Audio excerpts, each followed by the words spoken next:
प्रसिद्ध सामाजिक कार्यकर्ते आणि वकील ॲडव्होकेट असीम सरोदे यांना महाराष्ट्र आणि गोवा बार काउन्सिलने मोठा धक्का देत वकिलीची सनद 3 महिन्यांसाठी निलंबित करत त्यांना 25,000 रुपयांचा दंड देखील ठोठावण्यात आलाय। सत्ताधाऱ्यांच्या विरोधात परखड मत मांडणं कायमच त्यांना भोवतं हे वेळोवेळी दिसून आलेलं असताना त्यांच्यावर आता झालेली कारवाई त्यांचं विधी क्षेत्रातील करिअर संपवत असल्याचं स्पष्ट दिसतंय।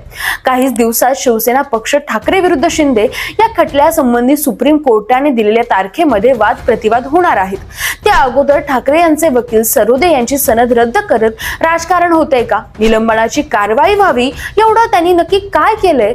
सत्ताधाऱ्यांसोबत न्यायपालिकेच्या संस्थाही पुन्हा एकत्र होऊन कारवाई करू लागल्या आहेत का? अशा सगळ्या प्रश्नांची उत्तरं आज आपण या व्हिडिओच्या माध्यमातून जाणून घेणार आहोत। नमस्कार, मी काजल आणि तुम्ही बघताय मराठी मंडळी। असीम सरोदे हे गेल्या अनेक वर्षांपासून सामाजिक कामात ऍक्टिव्ह दिसून येतात। असीम सरोदे हे महाराष्ट्रातील प्रसिद्ध मानवाधिकार वकील आणि सामाजिक कार्यकर्ते आहेत। त्यांनी अनेक जनहित याचिका मुंबई उच्च न्यायालय आणि सर्वोच्च न्यायालयात दाखल केल्या आहेत। त्यासोबतच सजग समाज संवर्धन संस्था या स्वयंसेवी संस्थेचे संस्थापक देखील ते आहेत। मुळात ते प्रसिद्धीच्या झोतात येण्याची मुख्य कारणं पुढील प्रमाणे आहेत। कैद्यांचे हक्क, तुरुंगातील स्थिती सुधारण्यासाठी त्यांनी अनेक याचिका दाखल केल्या आहेत। महिलांविरुद्ध हिंसा असेल, न्याय व्यवस्थेत महिलांना योग्य प्रतिनिधित्व आणि न्याय मिळवून देण्यासाठी त्यांनी भरपूर प्रयत्न केले आहेत। पर्यावरण आणि सार्वजनिक आरोग्य, प्रदूषण, कचरा व्यवस्थापन आणि पर्यावरणावरील धोरणांवरील त्यांनी खटले लढवले आहेत। याशिवाय शासनाच्या धोरणांमध्ये पारदर्शकता आणि जबाबदारी वाढवण्यासाठी त्यांनी PILs सुद्धा दाखल केले आहेत। यामुळे त्यांना प्रसिद्धी मिळाली, पण वैचारिक मतभेद असलेल्या नेत्यांविरुद्ध कायम सार्वजनिक टिप्पणी देत असल्याने ते कायमच डोळ्यात सलत होते। त्यांच्यावर झालेल्या कारवाई विरोधात काँग्रेस नेत्या यशोमती ठाकूर यांनी ट्विट करत जाहीर निषेध नोंदवलाय की ते सर्वोच्च न्यायालयाच्या सरन्यायाधीशांवर एका वकिलाकडून बूट फेकला जातो तेव्हा सरन्यायाधीशांच्या गळ्यात मडके अडकवलेले खोटे फोटो सोशल मीडियावर व्हायरल करणारी भाजपची ट्रोल गँग न्याय व्यवस्थेचा किती सन्मान ठेवते हे उभ्या देशाने बघितलंय। आज लोकशाहीसाठी लढणाऱ्या वकील असीम सरोदे यांची वकिलीची सनद रद्द झाल्यानंतर ही ट्रोल गँग त्यांच्याकडून न्याय व्यवस्थेचा अपमान झाला अशा बाता मारत आहे। लोकशाहीसाठीच्या लढ्यात माफी मागण्यापेक्षा अभिव्यक्ती स्वातंत्र्याच्या हक्कासाठी लढणं सन्मानजनक आहे। असीम सरोदे यांचा न्यायपूर्ण लढा चालूच राहील आणि आमच्यासारखे लोकशाहीसाठी लढणारे त्यांच्या सोबत आहेत। आता नेमक्या कुठल्या प्रकरणात असीम सरोदेंवर ही कारवाई झाली आहे ते अगोदर जाणून घेऊया। एका सार्वजनिक कार्यक्रमात म्हणजेच ठाकरे गटाच्या जनता दरबारमध्ये त्यांनी न्याय व्यवस्था, राज्यपाल आणि विधानसभा अध्यक्ष यांच्या संदर्भात आक्षेपार्ह आणि वादग्रस्त वक्तव्य केलं।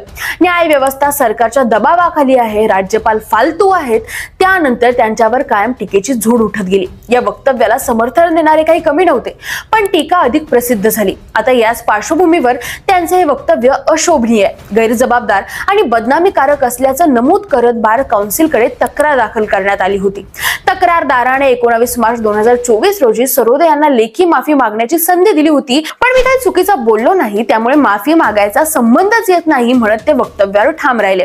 त्यानंतर ॲडव्होकेट विवेकानंद घाडगे यांच्या अध्यक्षतेखाली समितीने सरोदे यांची वकिलीची सनद ही 3 महिन्यांसाठी निलंबित करण्याचा निर्णय दिलाय। या निर्णयाचं समर्थन करताना ॲडव्होकेट सरोदे यांच्या वक्तव्यामुळे नागरिकांच्या मनात न्यायालयाबद्दल अविश्वास निर्माण होऊ शकतो असं समितीने आपल्या निरीक्षणात म्हटलंय। आता हा निर्णय जाहीर झाल्यानंतर असीम सरोदे यांनी माध्यमांसमोर येत आपला रोष व्यक्त केलाय। त्यांच्या म्हणण्यानुसार बार काउन्सिलने दिलेल्या माझ्याकडील पत्रानुसार हा 16 ऑक्टोबर रोजी निर्णय झाला होता, मग माझ्या हातात का दिला नाही? काउन्सिलमध्ये मी वारंवार विचारून देखील निर्णय सांगण्यात एवढा उशीर का झाला?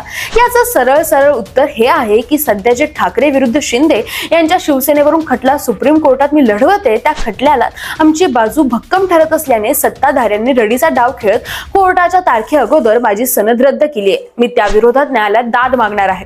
आता त्यांच्या म्हणण्याप्रमाणे जरी ते न्यायालयात गेले तरी संधी निर्णय देताना न्यायालयात विलंब होईल हे निश्चित आहे। तिकडे शिवसेनेवरून सुरू असलेला वाद तोवर गुंडाळला जाण्याची सर्वांच्या मनात भीती आहे। एवढ्या कमी वेळात सरोदे यांच्या सारखा खमका वकील ठाकरेंना मिळेल का? सरोदे यांच्यावर झालेली कारवाई तुम्हाला योग्य वाटतेय का? तुमचं मत कमेंट करून नक्की सांगा आणि मराठी मंडळीला सबस्क्राईब करायला विसरू नका। धन्यवाद।